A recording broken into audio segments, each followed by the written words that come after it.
noite a todos. Sejam todos muito bem-vindos. A gente preparou esse culto com muito amor e carinho para todos vocês. Todo mundo sabe o tema do nosso culto, né? Mas antes da gente começar, eu queria ler um versículo, até antes da gente orar. Lá em 1 Pedro 2, 9, que diz assim: Vocês, porém, são a geração eleita, sacerdócio real, nação santa, povo exclusivo de Deus, para anunciar as grandezas daquele que os chamou das trevas para sua maravilhosa luz. Eu queria convidar vocês a baixar a cabeça de vocês, que nós possamos sincronizar a presença de Deus aqui, sabe? Ele já é real nesse lugar. Mas eu quero pedir para que você faça a sua oração com o Pai, que você chame Ele, que você peça para que Ele abra o seu coração, para que Ele abra os seus ouvidos para ouvir o que Ele tem para falar para você. Pai, nós te convidamos a estar aqui. O Senhor é o nosso principal convidado, o nosso convidado de honra, Jesus. E eu sei que o Senhor já está aqui, num lugar especial, e que o Senhor preparou tudo isso para quem está aqui, Jesus. Abra os nossos corações, abra os nossos ouvidos para que possamos ouvir aquilo que o Senhor quer falar conosco. Que o Senhor me use, Deus, que não venha ser de mim mesma, mas que venha ser do Senhor, Pai. Muito obrigada, porque o Senhor nos deu a oportunidade de estarmos aqui, Jesus, te servindo, Pai, e te adorando, Jesus. Em nome de Jesus, amém. Amém. Então, o tema do nosso culto é GPS, recalculando rota. Quando a gente fala sobre GPS, a função do GPS é nos localizar e nos dar uma direção a qual devemos seguir e a chegar ao nosso destino desejado. E muitas vezes, não sei se já aconteceu com vocês, mas isso aconteceu já comigo e com a minha família quando a gente viaja para algum lugar. E aí a gente vai com o GPS e começa a andar, e aí, de repente, a nossa conexão com a internet cai. E aí a gente se encontra perdida ali, né?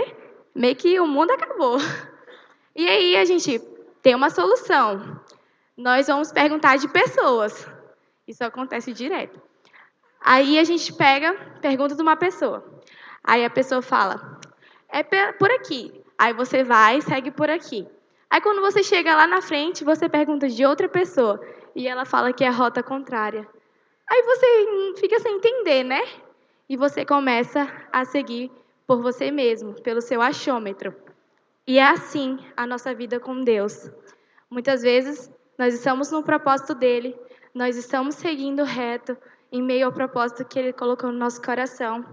E aí, no meio do caminho, nós perdemos a conexão com o Espírito Santo. E aí nós nos encontramos perdidos. E nós começamos a perguntar para pessoas que às vezes não conhecem a nossa história, que às vezes não conhecem o que passamos ou o que o Senhor colocou no nosso coração. E nós começamos a seguir o caminho que essa pessoa falou. E quando chegamos lá, perguntamos a outra pessoa e começamos a seguir outra rota.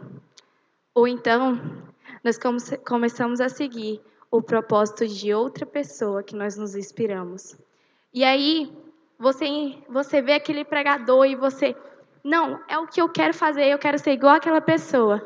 E você começa a seguir os mesmos passos que aquela pessoa fez. E no meio do caminho pode estar tudo dando certo. Mas quando você chegar no meio do caminho, você vai perceber que aquele não era o seu propósito. E vai começar a sua frustração. Porque o caminho que Deus preparou para você é único. O caminho que Ele tem preparado para cada um de nós é único. E não adianta você seguir o propósito de outra pessoa, porque você vai se frustrar.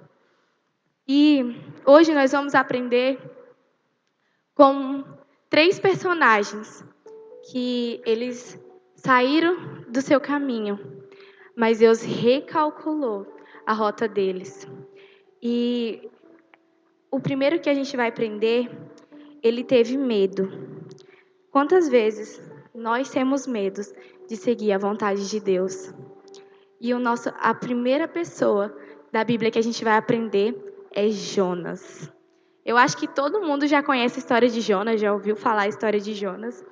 E a história de Jonas parece que a cada vez mais ela nos ensina.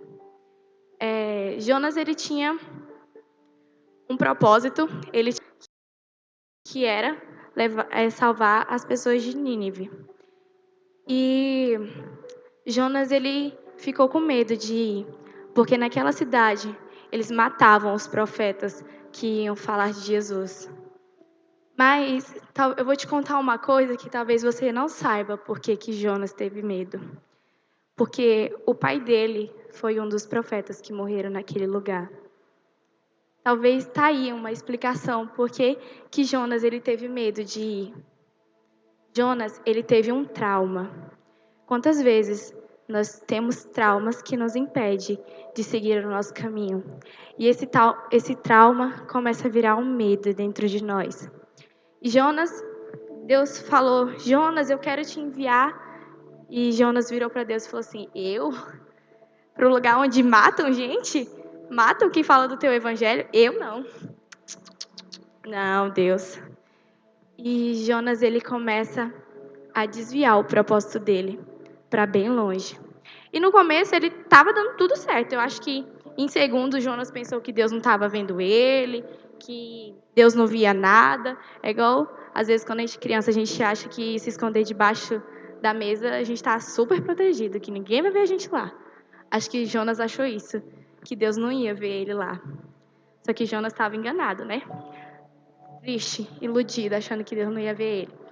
E aí ele começa a sua jornada. Só que quando ele entra no barco, ele percebe que ele fugiu do propósito dele. E ele tá lá dormindo de boa e os caras vão lá acordar ele. E aí ele sabe que o problema daquela tempestade toda era ele. E ele sabe qual era a solução para tudo aquilo se acalmar. A solução era ele ser jogado ao mar. Os caras ficaram com medo, achavam ele louco. Mas ele sabia que a causa de quase todo mundo morresse ia ser por culpa dele. Pensa, mais uma, uma morte na consciência de Jonas. E lançaram ele ao mar. E Jonas começou a afundar. Quantas vezes nós temos caído no mar e temos começado a afundar? Mas acha que só foi a profundeza maior de Jonas? Teve coisas mais profundas que levaram ele mais profundo. Eu acho que se eu fosse Jonas, eu já teria morrido só no mar, afogado, né? Porque imagina, uma tempestade, quando dá um raio aqui, eu já quero me esconder com medo. O raio tá lá longe, diz que quanto o som é mais demora a chegar, quanto mais raio tá longe, mas para mim tá bem pertinho, tá quase caindo na minha casa. E assim foi com Jonas. E aí, depois ele já ter jogado a água lá, um peixe engoliu ele. Mano, um peixe engoliu uma pessoa.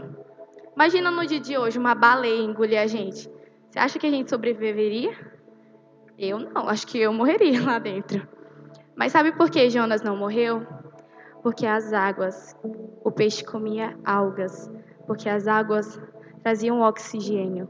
As águas geram oxigênio. E até ali, Deus cuidou de Jonas, trazendo oxigênio à barriga do peixe para Jonas respirar. E quando tudo isso aconteceu, Jonas ele fez uma oração ao Pai. E eu queria que você que trouxe a Bíblia abrisse lá em Jonas, capítulo 2.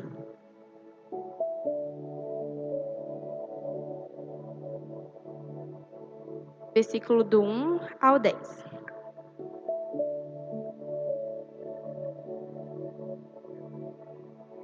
Fala igual o pastor. Amém ou misericórdia?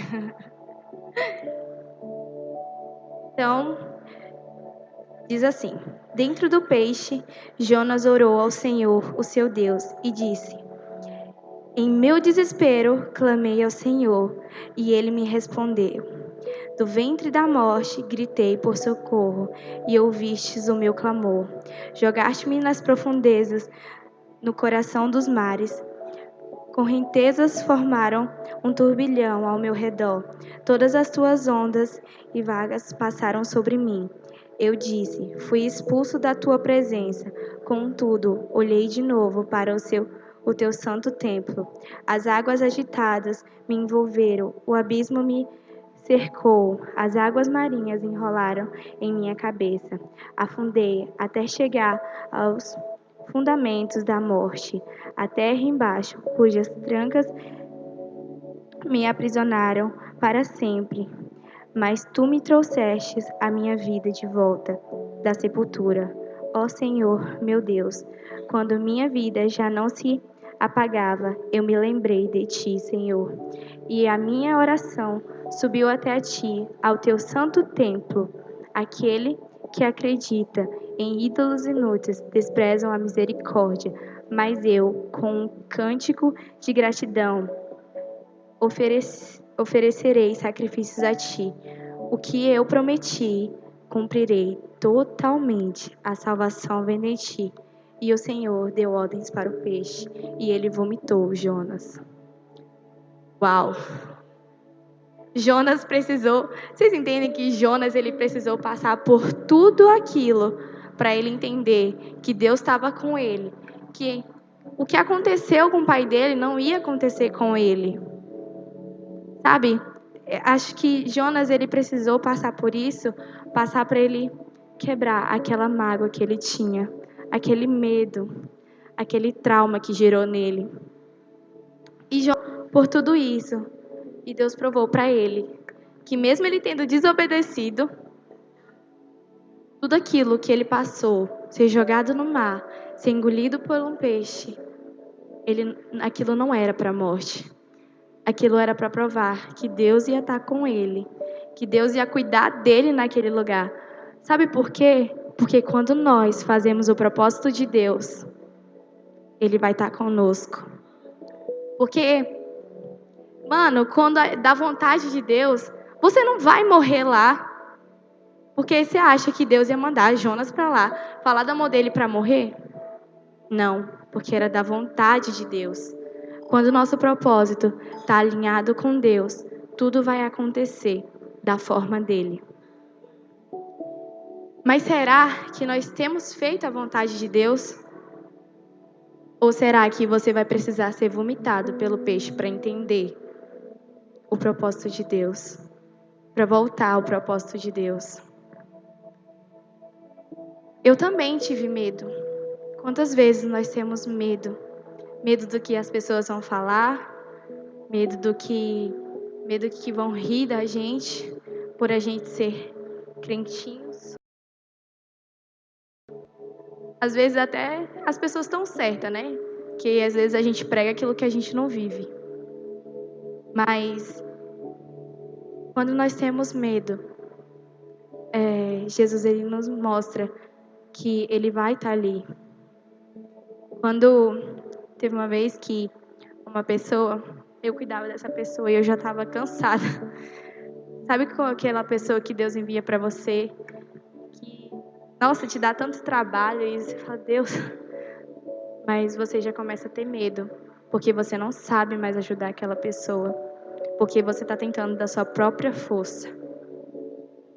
Você está tentando do seu próprio eu e tem esquecido de pedir ajuda de quem realmente importa.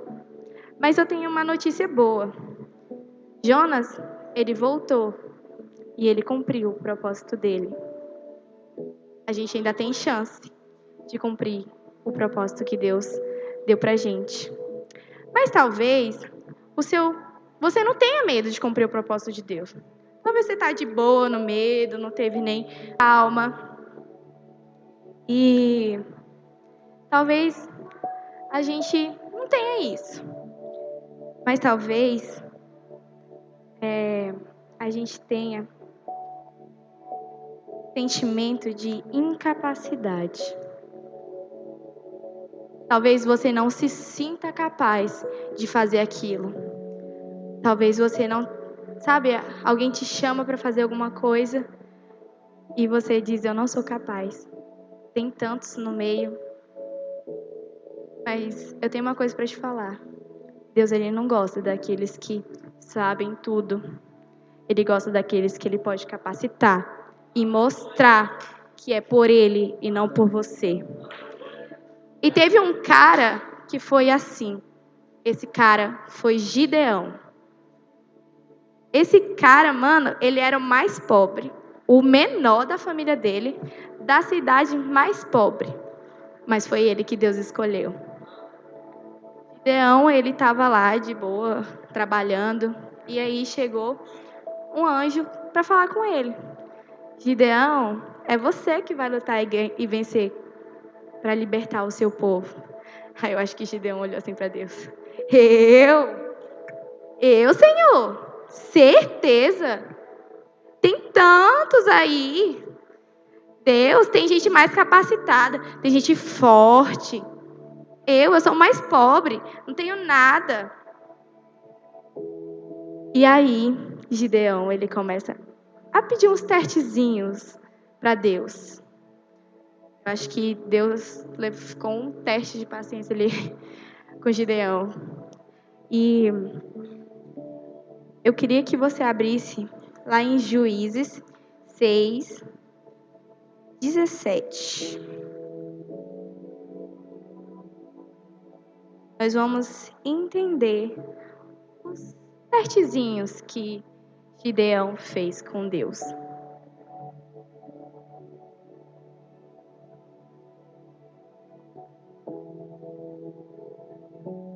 Depois que o anjo foi lá falar com Gideão, ele falou bem assim.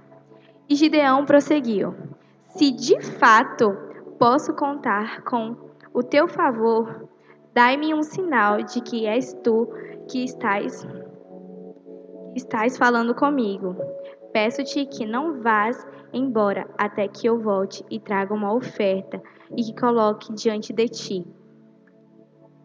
Primeiro, Gideão faz isso e ele vai lá na casa dele e ele traz o sacrifício. E aí, o anjo ele pega e pede para ele pôr numa pedra e um fogo sobe e consome todo o sacrifício. E Gideão fala, realmente o Senhor está comigo. Porque Gideão, ele viu o Espírito Santo de Deus face a face. Quantas vezes nós temos visto face a face a presença de Deus, mas isso não é o bastante para nós. Às vezes a gente pode falar, cara, Gideão é doido. Ele viu. Você entende? Imagina ver a gloriosa presença de Deus ali face a face e isso não ser o bastante. Isso não foi o bastante para ele. Porque ele ainda não se sentia capaz. E Gideão, não satisfeito, pede mais uma prova de Deus, para saber se Deus estava com ele.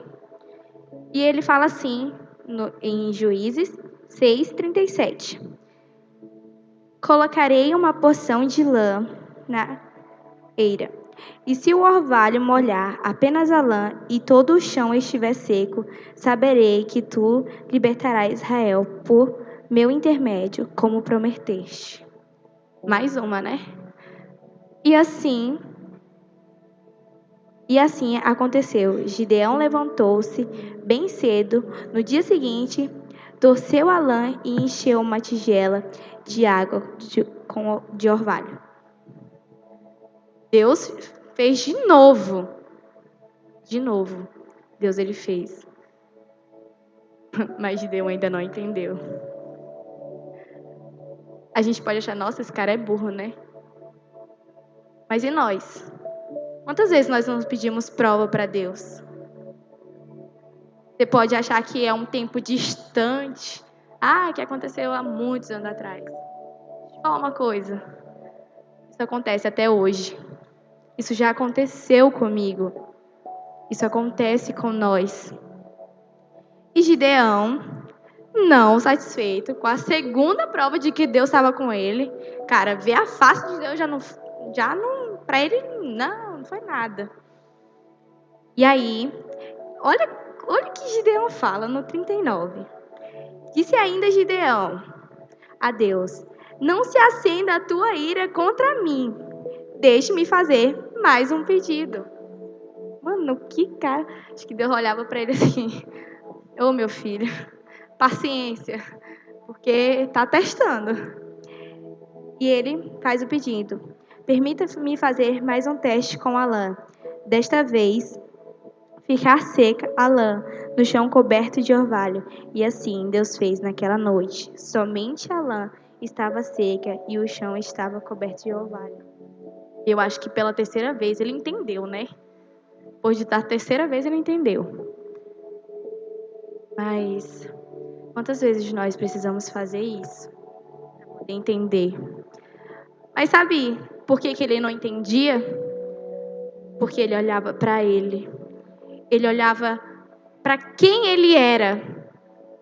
Só que ele esquecia que não era sobre ele. Ele esquecia que não é pela gente, mas é Deus que nos capacita. Véi, eu quero muito que você entenda isso essa noite. Você pode se sentir incapaz, mas não é por você. Porque, realmente, desculpa falar, mas pela gente mesmo a gente não consegue nada. Mas é Deus que nos capacita. É Ele que nos dá força. E Gideão era o menor, mas Deus queria ele, porque Ele queria mostrar que era Deus que capacitava. E não era por ser forte, porque agora imagina, se fosse um cara forte, com um exército enorme, não foi Deus não, foi o cara lá que era forte. Mas Deus queria mostrar para Gideão que não tinha a ver com ele, não é a ver com ele, não é a ver com nós. É tudo sobre ele, é tudo a ver com ele. E eu tenho uma história para contar para vocês sobre mim. Eu também me senti incapaz. Eu não posso nem falar que Gideão é louco, porque eu também fiz a mesma coisa. Quando eu vim para cá, para IB, eu não pensava em ser líder, não pensava estar aqui em cima. Eu queria estar sentada no banco, aprendendo do início. E eu pensava sim em ser líder, mas não por agora. Mais para frente, eu falei: não, Deus, vamos aprender um pouco, descansar um pouco, porque eu sempre fui de uma igreja em células. Então, eu sempre fui inserida nesse meio e dessa vez eu queria aprender de novo. Eu não sei se a tia Daiane vai lembrar, mas quando ela chegou no nosso discipulado, ela falou assim: Sara, qual é a possibilidade de você ser líder? Eu não sei se ela lembra a cara que eu fiz pra ela, mas eu fiz uma cara bem assim. E eu comecei a rir, mas não por rir de deboche, mas porque eu tava nervosa com aquilo. Falei: tia, acho que naquele momento eu pensei: a tia Daiane deve estar louca. Faz pouco tempo. E eu falei pra tia Daiane, eu falei: eu não sei, mas eu vou orar. E isso ficou no meu coração e ficou: Deus, tem certeza eu? Tem certeza, Deus? Tem tanta gente por aí. Tem gente com mais tempo. E olha como o ser humano ele é incrível. A gente duvida de quem criou a gente, de quem criou o mundo, de quem criou essa coisa que anda, que fala, que mexe tudo. A gente acha que ele duvida de alguma coisa. A gente acha que ele duvida, que ele erra. Só que ele não erra. Quando ele fala, não é por você, mas é porque ele vai te capacitar.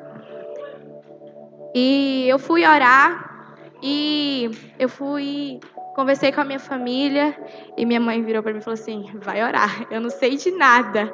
Dessa vez é você e Deus.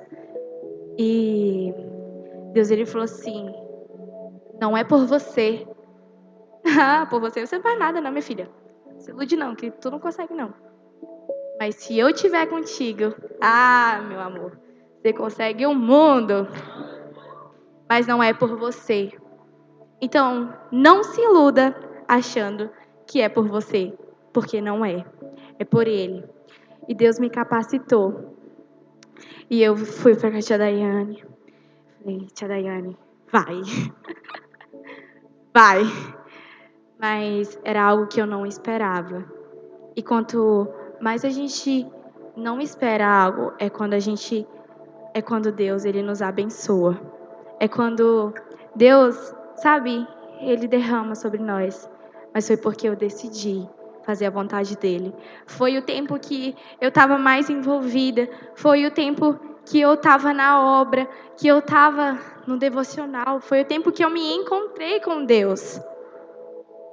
E apesar de eu estar numa célula ótima, em que estava tudo bem, Deus virou para mim e falou assim: não quero, quero mais. Tá tudo ótimo aí, eu sei, mas vai ficar melhor ainda. E tem acontecido coisas loucas na minha vida, e uma delas é eu estar aqui hoje. Essa é uma outra história que eu acabei de me lembrar, nem tinha programado falar isso. Quando eu fui para fazer a palavra, foi muito engraçado. A gente estava de novo no discipulado e a gente estava conversando sobre isso, eu e a tia Daiane. E aí ela perguntou, né, do culto. E a primeira pessoa que veio na minha cabeça foi Kelvin. Ele sabe falar, Deus. Ele já pregou. Aí a tia Daiane, beleza, ok. E aí passou um tempo e Deus começou a incomodar no meu coração. Deus começou a trabalhar em mim algo que Ele queria. E aí eu já tinha meio assim, né? E aí a tia Daiane pediu pro Kel pregar nos cultos para trás. Eu falei, tá certo? Essa era a resposta que você queria? Então vai você mesmo.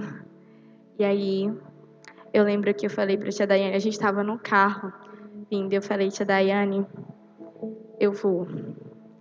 Mas eu não vou. Isso aí eu aprendi.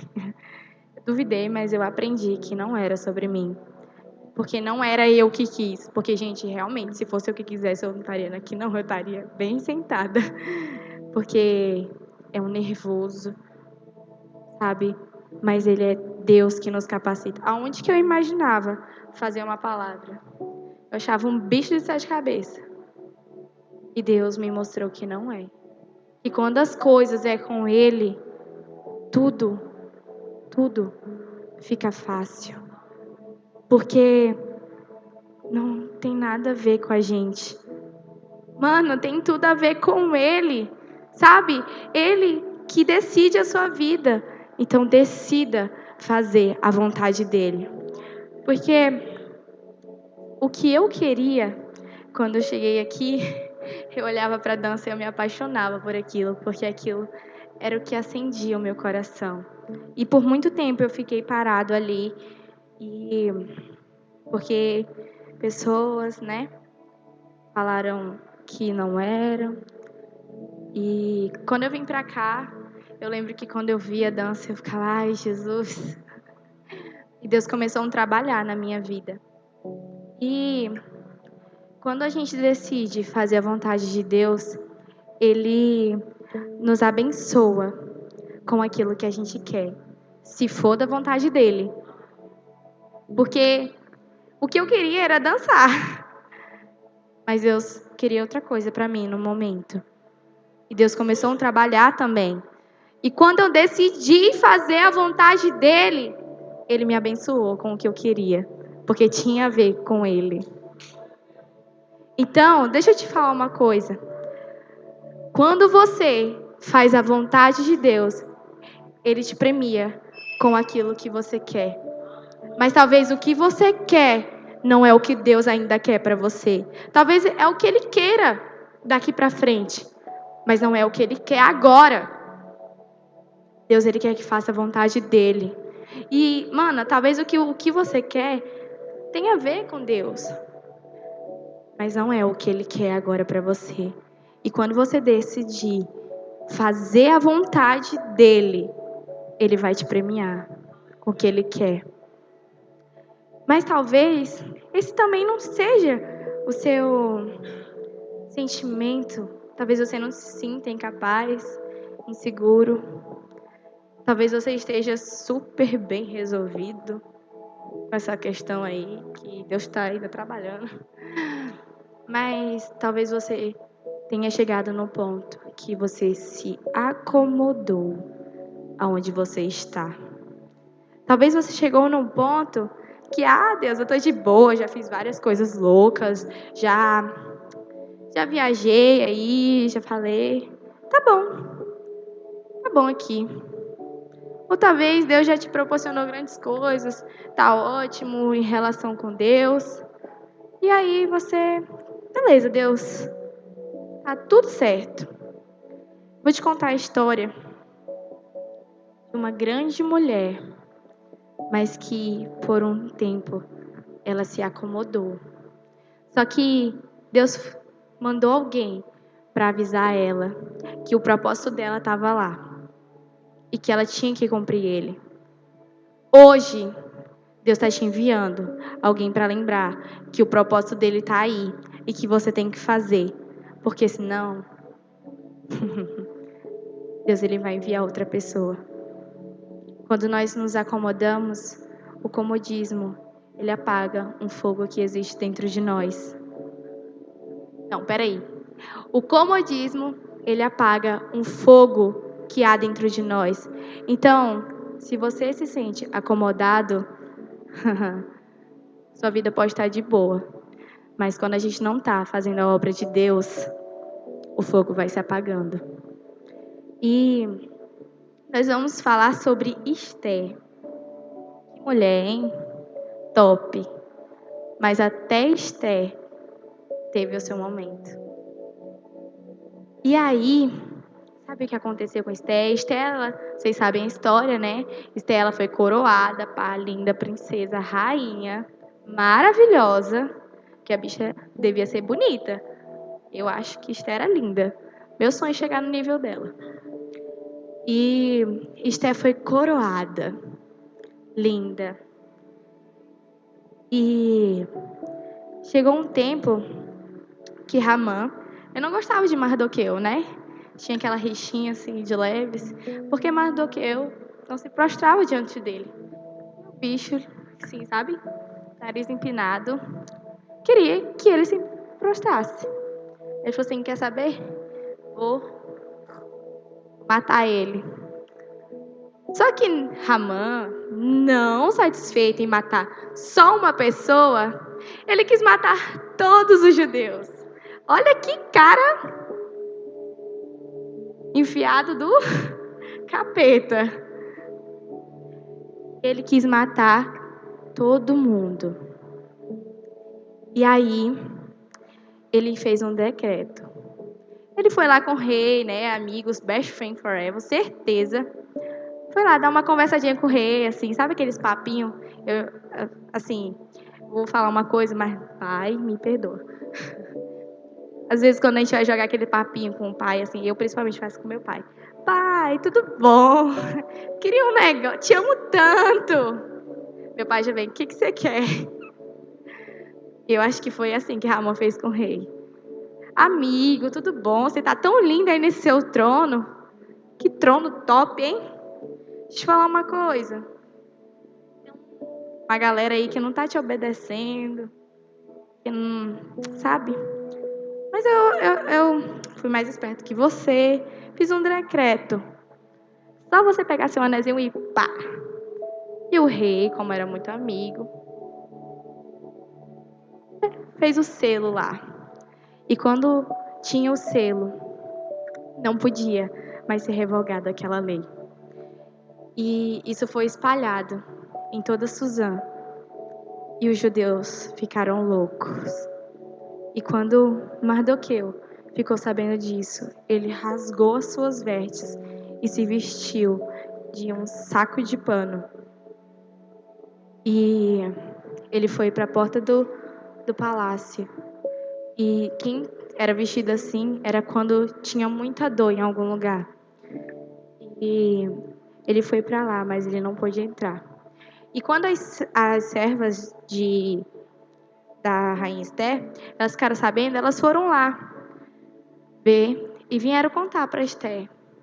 Esther, seu tio tá lá no portão. E Esther, preocupada, aflita, levou roupa, pediu para levar roupas para o tio dela. E o tio dela não aceitou. E as servas voltaram. E ela ficou sem entender, mas por que ele não quer? E aí ela mandou um servo perguntar para ele o que tinha acontecido. E ele falou. E ele mandou um recado para Esther, que ela fosse ao rei e conversasse com ele para que ele tivesse pena daquele povo. Aí o servo foi lá, falou para Esther, pá. Aí a Esther virou assim: o rei não me vê há 30 dias. E se eu entrar lá, ele vai me matar. E aí, nós vamos abrir e ver quando o Mardoqueu recebeu essa resposta. O que ele falou para Esther. E prepara, que foi peia. Nós vamos abrir lá em Esther 4, do 12 ao 17.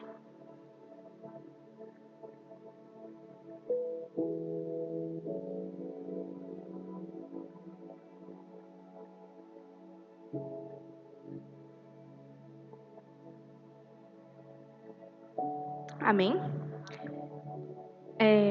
Quando Mardoqueu recebeu a resposta de Esther, mandou dizer-lhes: não pense que pelo fato de estar no palácio do rei, você será a única entre os judeus a ser salva. Peraí, que ele não continua ainda. Que escapará.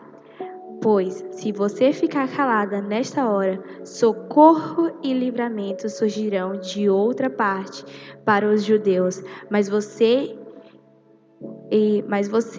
e a família do seu pai morrerão. Quem sabe, se você não foi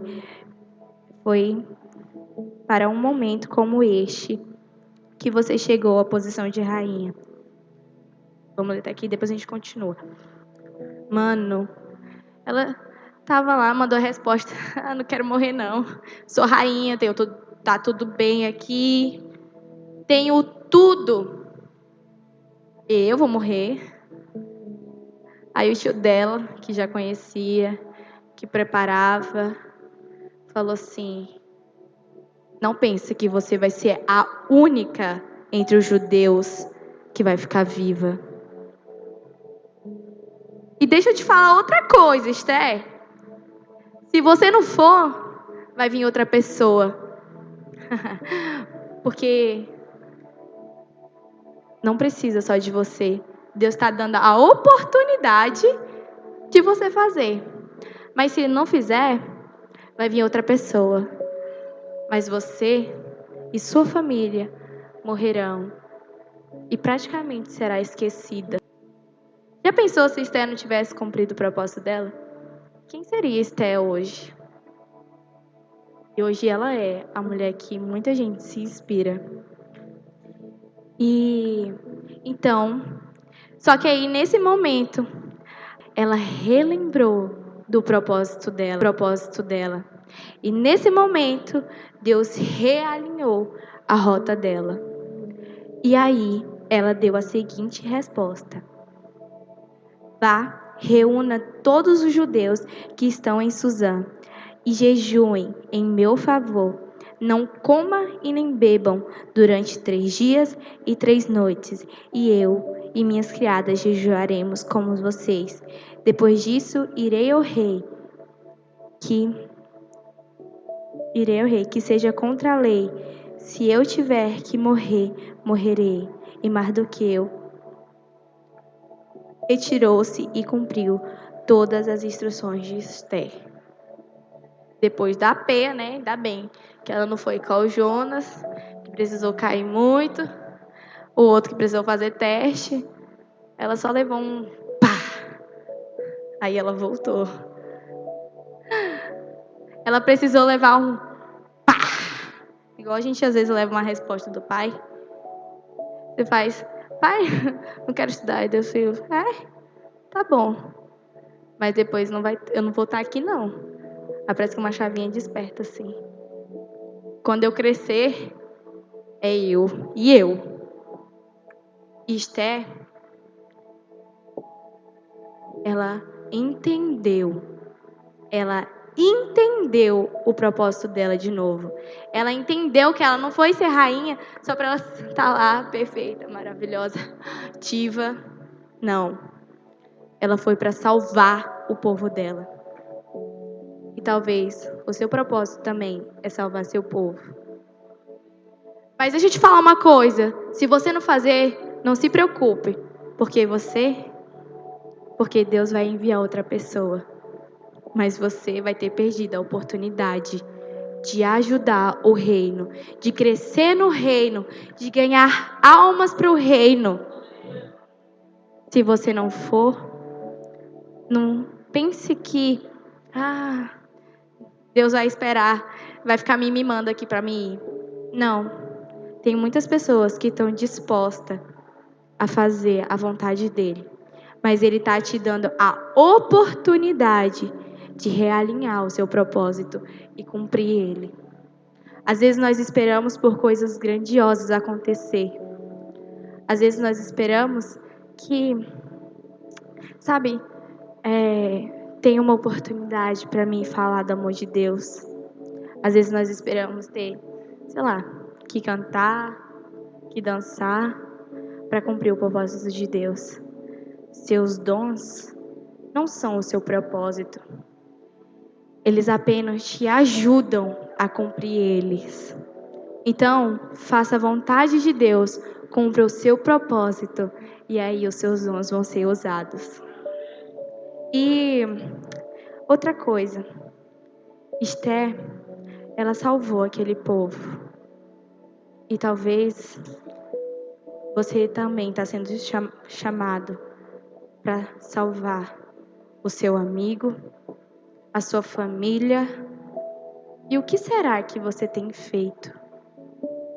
O que será que você tem feito?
Eu não sei ao certo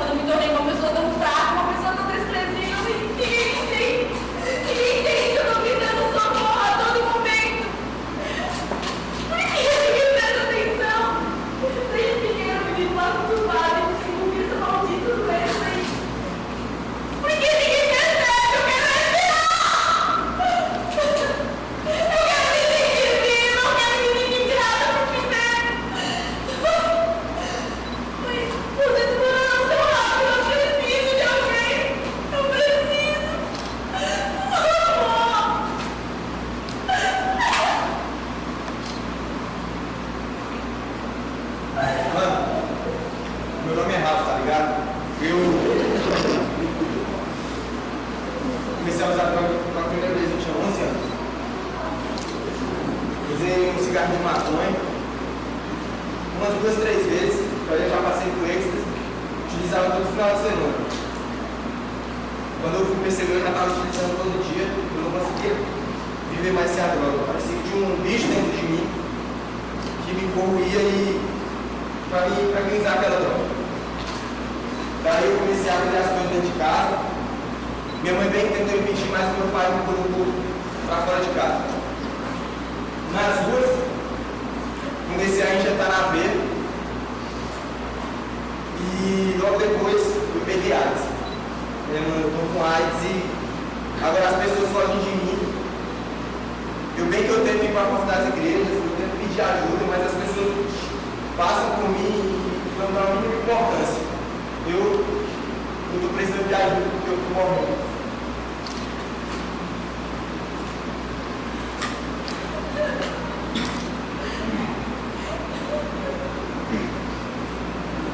Meu coração se enche de tristeza em ver que a humanidade criada pelo meu pai está completamente presa nos seus vícios, nos seus traumas e decepções.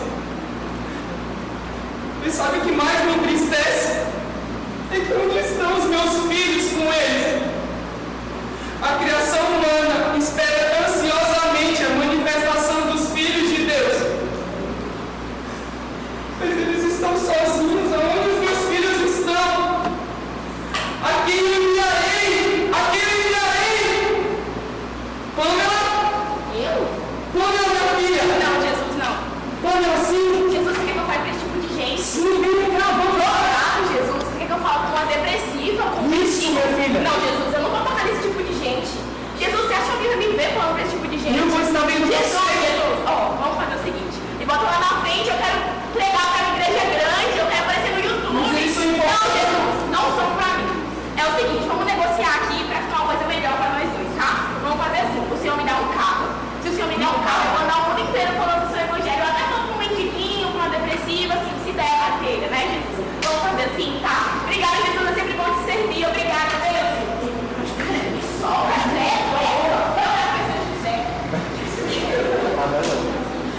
Não foram vocês que me escolheram.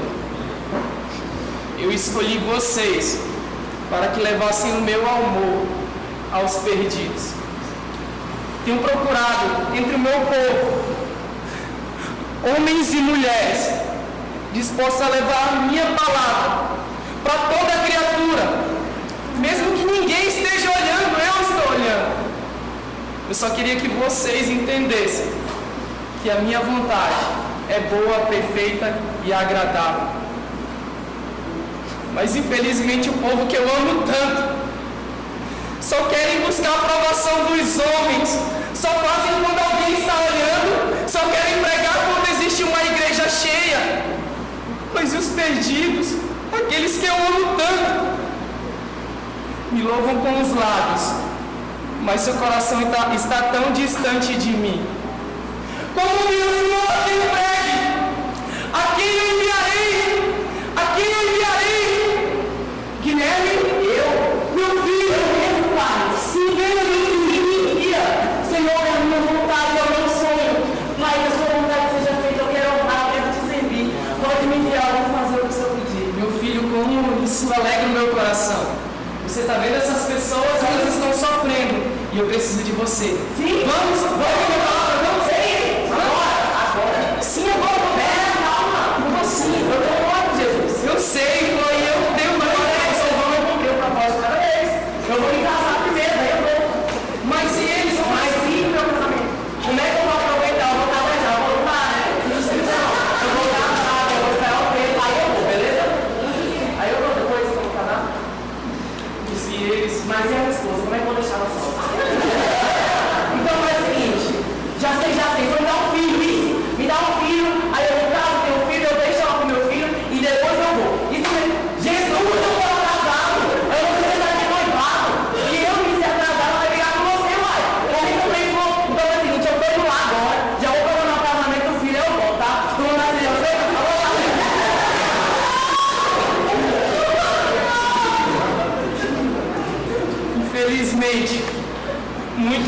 rindo de si mesmo.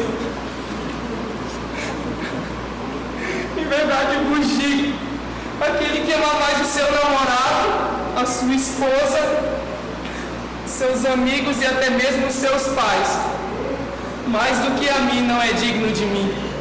Tenho procurado corações dispostos a me amarem sobre todas as coisas, mas pouco tenho encontrado. O barulho das séries, dos filmes, das redes sociais, das festas, tem impedido que os meus filhos possam ouvir o choro dos perdidos. Infelizmente, o povo que eu amo tanto tem se preocupado apenas com as suas próprias necessidades. Oram meses e anos pelo celular do ano, para ter alguém que dê atenção, por carro, por um trabalho melhor, por uma casa, mas não tiram nem 5 minutos do seu dia para orar pelos perdidos. Eu morri por eles porque eu amo mais do que tudo. Eu os salvei para que vocês levassem a minha palavra. Aonde estão os meus levitas? A quem eu enviarei? A quem eu enviarei? Sandra? Sandra, como é bom ter te encontrado, Sandra. Eu tenho uma missão para você, minha filha. Você está vendo essas pessoas? Eu preciso que você leve o meu amor para elas. Vamos lá, Sandra. Estou tão cansada, estou trabalhando demais. Não tenho tempo. Não tem Olha, tempo pra mim. O Netinho, a Daiane, eles estão melhor preparados. Mas eu chamei você. Poxa, Senhor, tem tantos seminaristas por aí. Por que o Senhor vai chamar justo eu? Eu quero te capacitar. Não, Senhor, não quero, não tenho tempo. É faculdade, trabalho, namorado, enfim, não dá. Mas olha, eu vou orar, tá bom? Eu vou orar e com certeza vai aparecer alguém mais capacitado que eu. Bom, eu já vou indo, porque eu tenho muita coisa para fazer. Ah, Deus! Ah, Senhor, o Senhor vai aumentar meu salário, vai? Por favor! Muitos estão correndo demais. Nunca tem tempo para mim. As desculpas são as mesmas. A faculdade está muito puxada. O meu trabalho está consumindo todo o meu tempo.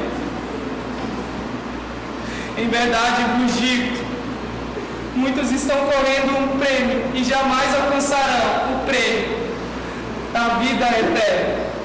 Se esqueceram completamente que as coisas terrenas são muito menos importantes que as coisas eternas.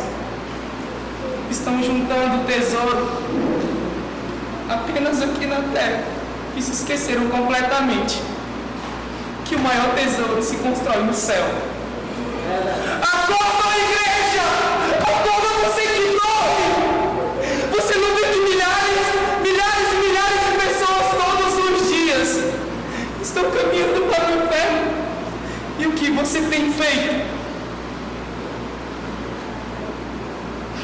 O que você tem feito? O que você tem feito com o pão que eu coloquei para você? O que você tem feito com o chamado que eu coloquei no seu coração? Em verdade vos digo que em breve a janela do céu se abrirá, e o que você dirá para Deus, vós que tem negligenciado o dom que dele te deu e escondido o talento? Quando você está diante de Deus, qual será a sua desculpa? Será que realmente você não teve tempo? Muitos estendem as suas mãos para me adorar, mas são incapazes de estender as suas mãos para os necessitados. Como viram se não há entregue? Como queriam se não há corações dispostos a levar a minha palavra? A quem eu enviarei? A quem eu enviarei? A quem eu enviarei? Meu filho, Senhor, aceita o nome pela metade. Meu filho, Eu quero muito te servir, Pai. Mas sou deficiente físico. meu filho, o que importa é que seu coração está inteiro. Eu não tenho procurado homens inteiros, mas que queiram me servir pela metade. Pai, eu reconheço aquele jovem, sim, que ele morou perto da minha casa. Ele está sempre com aquela Sim, meu Pai, eu filho. preciso pregar o Então evangelho. vamos lá, meu filho. Pai, eu não sei se consigo. Olha para mim. Claro que você pode. Você não vai nas suas forças, mas vai nas minhas forças. Pai, eu não sei falar. Não serão suas palavras, meu filho. Eu colocarei as minhas palavras no seu coração.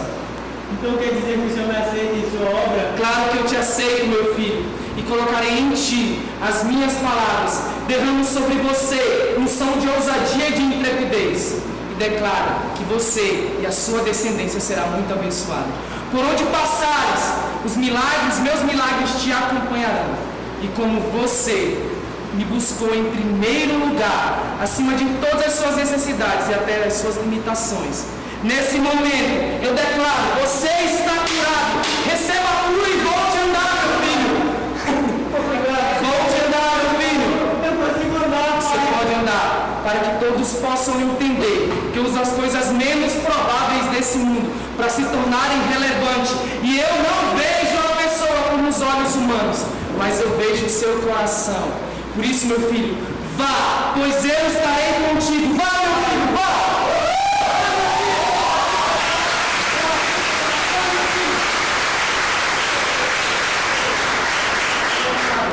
Em verdade vos digo, os campos já estão brandos, estão prestes à colheita, mas poucos são os trabalhadores. Decida hoje ser um trabalhador no meu reino e leve a minha palavra a toda criatura. Não importa se ela é pobre, se ela é viciada ou se ela tem decepções. Eu vim para os doentes, pois em breve o Filho de Deus voltará.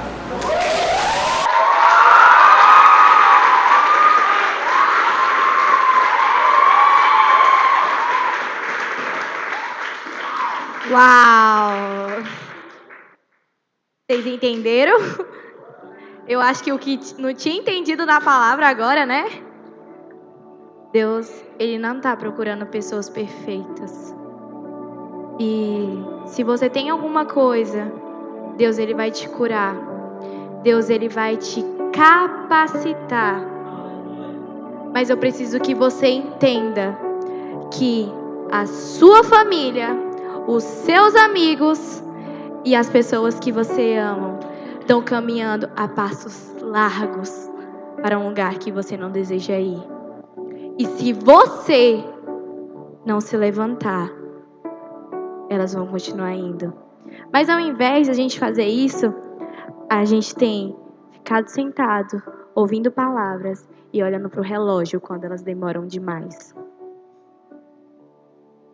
Ao invés da gente se pôr de pé e dizer, uma nação não vai para o inferno, porque eu me levantei para fazer a diferença.